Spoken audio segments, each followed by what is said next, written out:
On behalf of Team 2, I'd like to welcome you all here today, and I'm so excited to discuss with Liz the role of women in leadership. Why is it so important to have women in leadership? Well, for one, it impacts the bottom line of the company, but there's so much more to it. Women face a number of obstacles in becoming leaders, but there are so many things that a corporation and a community can do. We must dissolve existing barriers and create a more inclusive environment where women can excel. So is it true that only 6% of CEOs are women? Unfortunately, yes, believe it or not. We still have a ways to go to see more women in leadership. If you look at the S&P 500 companies, 36% of entry-level and mid-level managers are women, and 25% are executive and senior-level managers. I look forward to the day we see these numbers that are closer to a 50% mark. Wouldn't that be amazing? That would be so amazing. And I'm so excited because our MBA online program hit the 40% mark with women in our program. That is pretty amazing, and it's cool to be a part of that landmark. So exciting. We're seeing progress, but it is slow. Did you know that women earn more college degrees than men? Believe it or not. Women obtain about 60% of advanced degrees and hold 52% of professional level jobs. Yet, there is still such a low percentage of women in leadership. I had no idea. Let's talk about this more when we come back from our break. Hi, Erin. Show me what it looks like to run like a girl. My hair. Show me what it looks like to fight like a girl. Now throw like a girl. Aw. So do you think you just insulted your sister? No. I mean, yeah, insulted girls, but not my sister. My name is Dakota, and I'm 10 years old. Show me what it looks like to run like a girl. Throw like a girl. Fight like a girl. What does it mean to you when I say run like a girl? It means run fast as you can. Back from the break, and we have our first caller. Jordan from California. What's your question? My question is simple but very important. Why are there so few women in leadership? Good question. Well, there's not a lot of research or data to help us understand the impact that women leaders have on a business. While we do have data on gender diversity, most of the studies focus solely on the bottom line. And although this is important, we also want data that shows the impact of women leaders holistically. Exactly. We would love to see more studies that capture the impact women leaders have on organizational culture, employee retention, how their leadership styles differ from men, and what that means for an organization. What do women bring to the table? Tell me about some studies that have been done. Studies show a positive relationship between leadership diversity and financial performance. We know that companies with more than 30% female leadership yield 6 percentage points more in profit. Other studies show that companies with gender diverse boards yield higher returns on equity, higher valuations, and higher payout ratios. That's so interesting. So what else do we know about the impact of women leaders? It's a good question. Well, McKinsey & Company has been studying female leaders since the mid-2000s, so for quite a while. They publish periodic reports, and in a recent report, they studied 9 key leadership behaviors known to improve organizational performance. Of those 9 leadership behaviors, they found that women demonstrate 5 of those traits more often than men. People development, expectations and awards, individualistic decision-making, role modeling, inspiration, and participative decision-making. Does the action of just having a woman present change the way people behave? In a sense, yes. A study by Scientific American showed that socially diverse groups, so be it race, gender, ethnicity, sexual orientation, are more apt to anticipate differences in opinion and perspective. These groups are more thoughtful in their positions and are more likely to create consensus. This is so compelling. It's clear that when women leaders really add notable value to organizations in more ways than just bottom line dollars.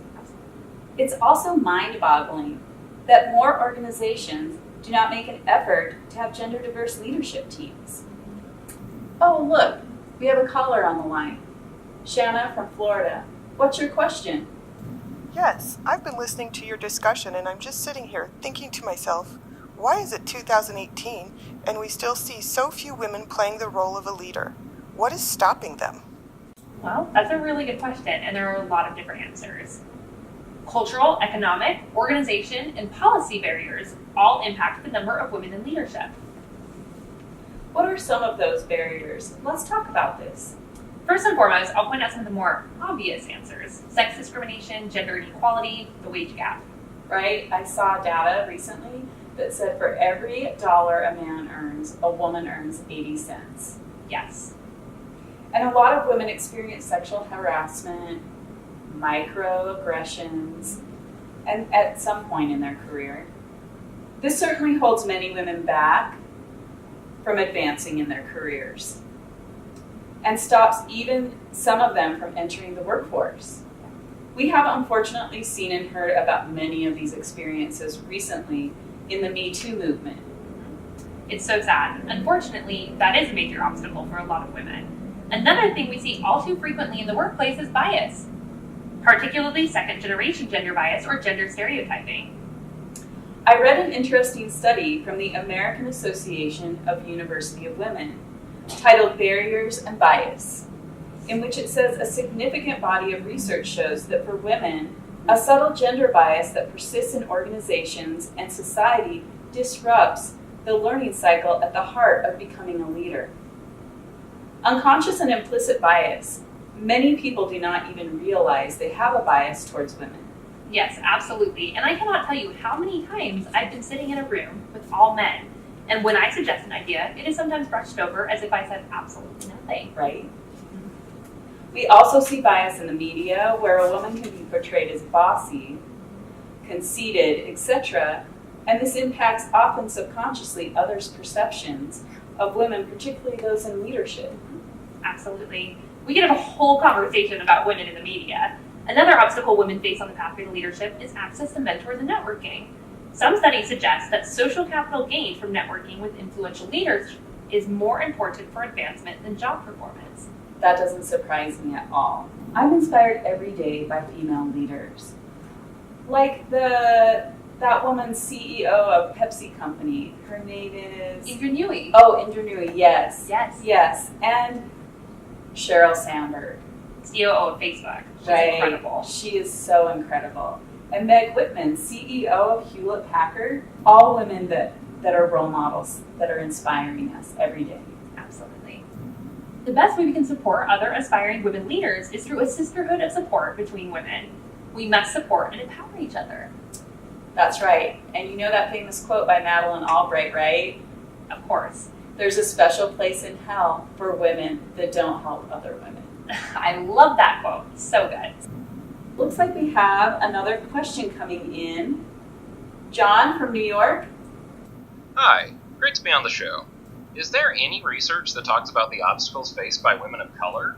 The numbers of women in leadership are low, as you mentioned, but I see so few women of color in leadership roles, even in my global corporation that focuses on and talks about diversity and inclusion extensively. Yeah, that's a really good question, John, and this is a really tough topic. You are absolutely right. The numbers of women of color in leadership are astoundingly low. Women of color do face even greater obstacles, such as more limited access to social networks that will help them with their career progression. For example, they are less likely to live in affluent or white middle-class neighborhoods where they would meet potential networks or mentors, right? Or if you look at the invisibility and visibility conundrum, this is really interesting. On one hand, an African-American woman stands out because she's an anomaly within an organization. Right. On the other hand, though, people often think of her as wait staff or the cleaning lady. Exactly. And so that is a concern that we have in our society. Mm-hmm. Such a challenging topic. There is a lot of work to do. Now let's talk about this concept of work-life balance, right? Yeah. Women are in a unique position as they often are the primary caregiver for children or sometimes at the end of the life cycle, elderly parents. Yeah, absolutely. And this is a tough topic too. I've heard many women throughout my career suggest that it is impossible to find balance. You can do it all, but there will never really be balance. Some days you can be an amazing mother, but you're not going to be the top performer at work. Or vice versa. You can be a top performer, but you might feel like you're falling short as a mother. I will never forget reading Sheryl Sandberg's book, Lean In. She talks about this experience when she was sitting at her desk with her office door closed on a conference call. She unmutes herself on the call to make a comment, and someone asks about the loud noise in the background. She claims that it's a fire truck outside, when in fact she was actually pumping at her desk for her baby. It just makes me laugh, because this is the reality of trying to be a woman in the workforce, and especially a senior leader. Now, I distinctly remember one time that I went to work, and I was at a conference in San Francisco. It was Let's Dance New Tech.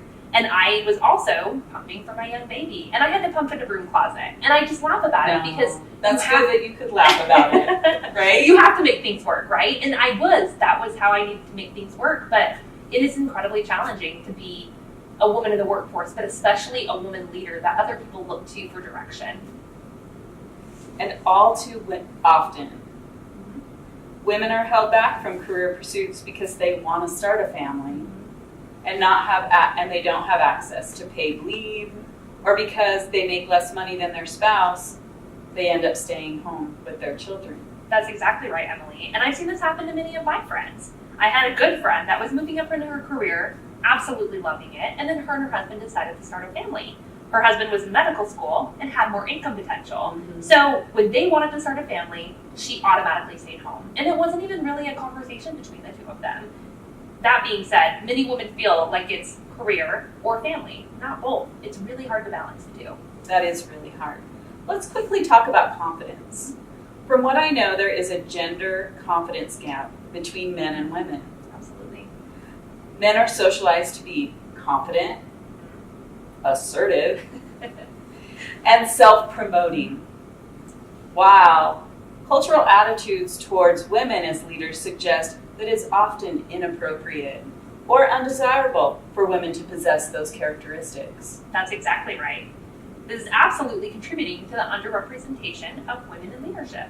Women are also terrific negotiators for their companies, for their families, but not, in fact, for themselves. Right, I read that. Do you remember that? Yes. Dr. Abe talked about it in one of his Yes, lectures. he did. That was a quote from remember Dr. that. Victoria Medbeck. Oh, okay. Yeah, so there's so much to talk about. Let's continue this conversation after a quick break. That sounds great.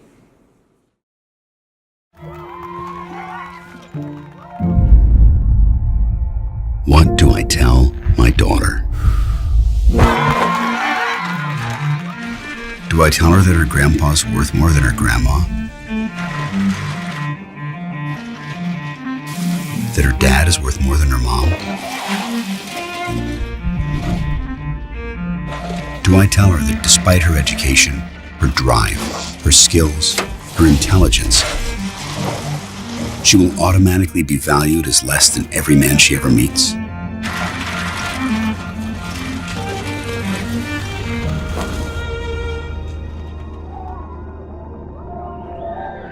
Or maybe I'll be able to tell her something different.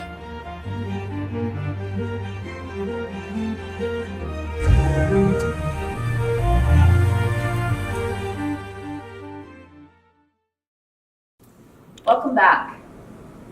We have another caller on the line.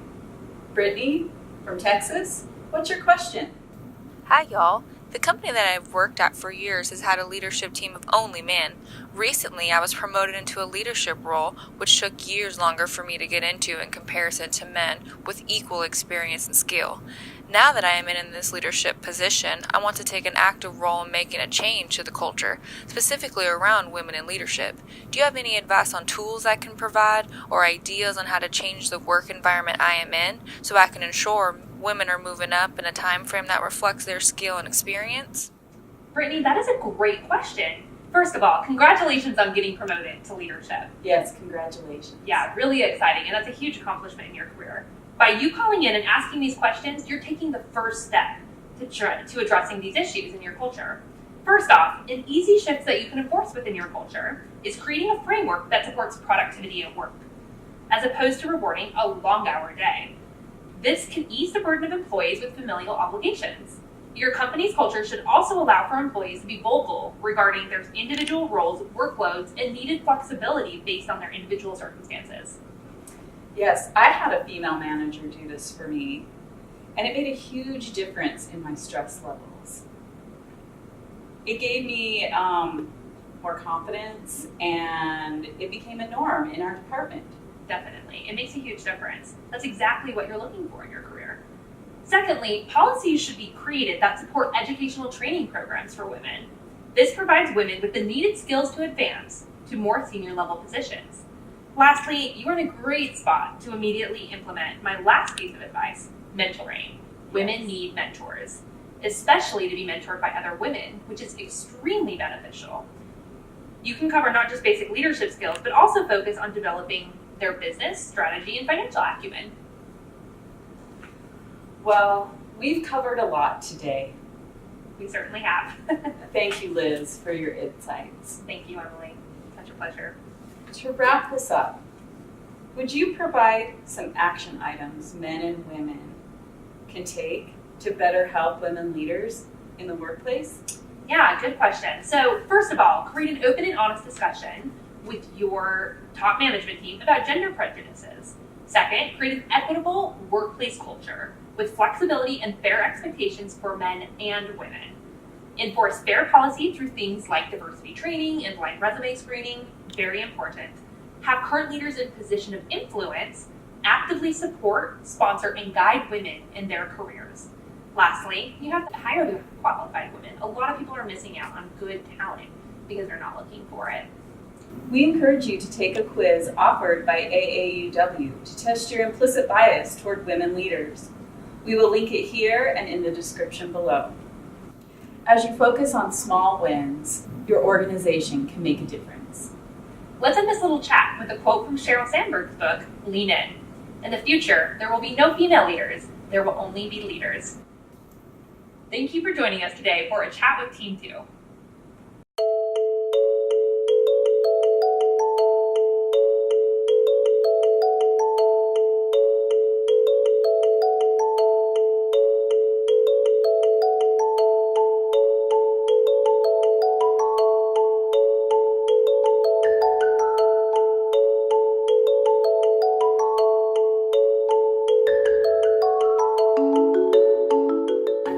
Excited to discuss the role of leadership in women.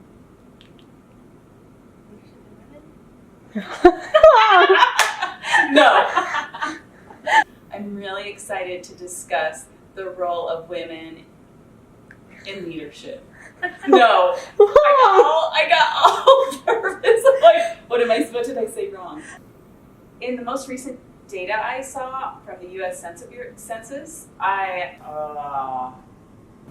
Women obtain about 60% of advanced degrees and hold 25% and hold 52% of professional level jobs. Lastly, you have to hire them. I know. I had no idea.